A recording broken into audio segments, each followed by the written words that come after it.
Terima kasih Anda kembali bersama kami di Kompas Malam.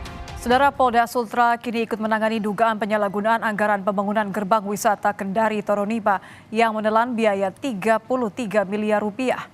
Kapolda Sultra menyebut telah memerintahkan Direktur Reserse Kriminal Khusus melakukan penyelidikan terkait gerbang wisata Kendari Toronipa yang sempat viral karena rusak. Polisi masih mengumpulkan data terkait proyek pembangunan gerbang itu dan akan meminta klarifikasi kepada pihak terkait. Meski belum memanggil pihak tertentu untuk diperiksa, Polda Sultra tengah berkoordinasi dengan Inspektorat Provinsi terkait hasil audit pembangunan gerbang. Sudah perintahkan Dirkrimsus, melalui Dirkrimsus ke Kasubdit Tipikor, ya ikut melaksanakan lidik. Apakah benar ada penyimpangan di situ? Masih sudah ada mungkin yang dipanggil atau yang diperiksa soal dugaan penyimpangan itu seperti apa itu? Belum, karena kita masih lidik. Nanti kalau sudah ketemu siapa-siapa yang harus dinikan, ya pasti kita akan lakukan klarifikasi. Selain itu, Satuan Reskrim Polresta Kendari juga telah menangkap 7 pelaku pencurian kabel dan lampu gerbang wisata Kendari Toronipa.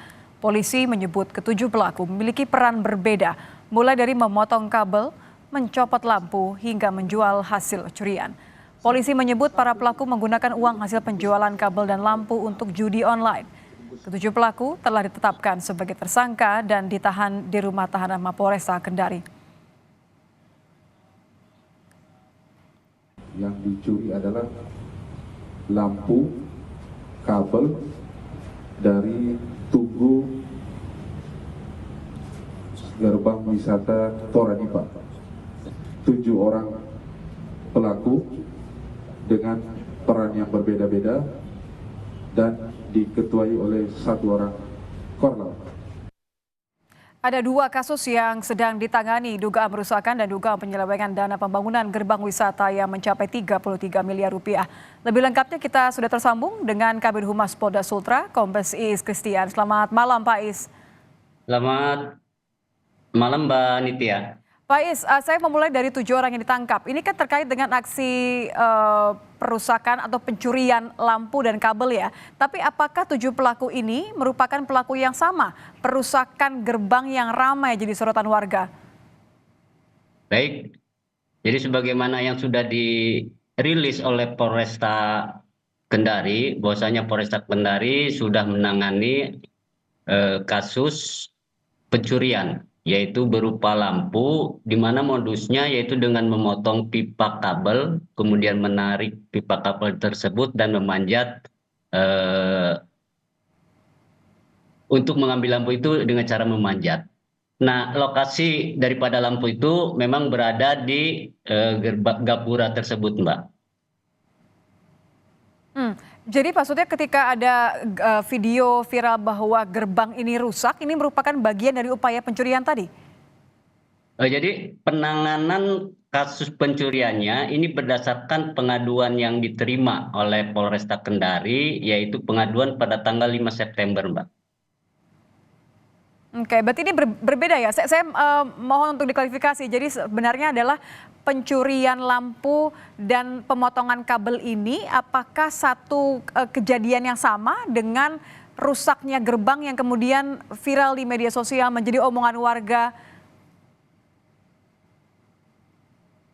Pak Is? Nah, jadi ini kasusnya kebetulan lokasi TKP-nya berada di situ, Mbak. Nah, mengenai kondisi gerbang tersebut, sebagaimana sudah disampaikan, sudah ada perintah dari Bapak Kapolda untuk melakukan penyelidikan terkait dengan kondisi sebagaimana pemberitaan yang ada. Nah, ini sudah direspon dengan melakukan penyelidikan oleh Direktorat Kriminal Khusus Polda Sultra, yang sudah dilakukan oleh penyidik Krimsus, tentunya mengawali penyelidikan dengan mengumpulkan bukti-bukti dokumen.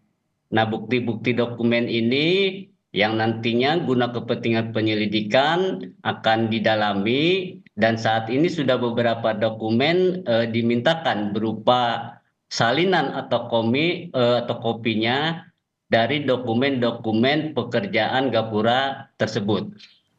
Berikutnya juga dalam merespon pemberitaan terkait dengan kondisi Gapura tersebut, penyidik Krimsus sudah mengagendakan dan merencanakan mengundang klarifikasi para pihak terkait dengan pekerjaan bangunan tersebut. Demikian, Mbak. Berarti masih belum bisa dipastikan apakah perusakan yang kemudian jadi perbincangan warga yang terjadi beberapa hari yang lalu ini merupakan satu kesatuan dan bahkan belum bisa dipastikan bahwa pelakunya adalah pelaku yang sama dengan yang ditangkap polisi ya Pak ya?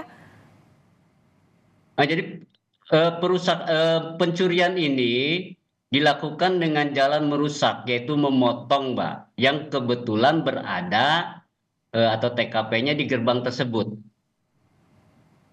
Oke, karena masih dipastikan, karena mencurinya dengan merusak untuk memastikan bahwa apakah memang sama yang gambar yang Anda saksikan juga bersama saat ini terkait dengan penyelidikan dugaan penyelewengan dana 33 miliarnya seperti apa Pak? Sudah sejauh mana? Nah, itu yang tadi saya sampaikan. Jadi Pak Kapolda Sultra sudah memerintahkan jajaran Krimsus untuk melakukan penyelidikan. Nah, penyelidikan ini tentunya diawali dengan mengumpulkan dokumen pekerjaan tersebut atau dokumen-dokumen pekerjaan Gapura tersebut. Berikutnya juga penyidik sudah mengagendakan, merencanakan untuk mengumpulkan bukti keterangan dari pihak-pihak terkait melalui klarifikasi, dan ini sudah diagendakan minggu ini ada beberapa pihak yang akan diundang untuk memberikan atau kita dengar keterangannya melalui klarifikasi. Demikian, Mbak. Kapan Pak rencananya? Siapa saja yang akan dipanggil? Untuk minggu ini ada 2 dari pejabat pengadaan, Mbak. Oke, jadi akan pemanggilan Pemprov juga pihak dari kontraktor ya? Siap. Terkait dengan lagi-lagi dugaan penyelewengan dana, dugaan korupsi gerbang usaha 33 miliar ini, apakah nanti ada penggunaan, ada pembuktian melalui CCTV mungkin atau ada barang bukti lainnya Pak, selain dari dokumen-dokumen tadi? Nanti dilihat, Mbak ya, ini kan baru awal penyidik melakukan penyelidikan, Mbak. Tentunya untuk selanjutnya akan dilakukan proses penyelidikan secara prosedural, kemudian sesuai dengan ketentuan-ketentuan yang ada, baik mekanisme maupun tata caranya, Mbak. Seperti penanganan penyelidikan perkara-perkara lainnya. Kalau dari pihak kontraktor sendiri sudah ada menemui dari pihak kontraktor belum Pak? Atau mungkin sudah ada laporan pengakuan dari mereka atau keterangan dari pihak kontraktor? Kan baru mau diklarifikasi, Mbak. Jadi belum ada komunikasi ya Pak ya? Baik. Ya, siap. Oke, baik. Terima kasih informasinya Kabid Humas Polda Sultra, Kombes Iis Christian. Selamat malam Pak Iis. Terima kasih Mbak Nitya, selamat malam.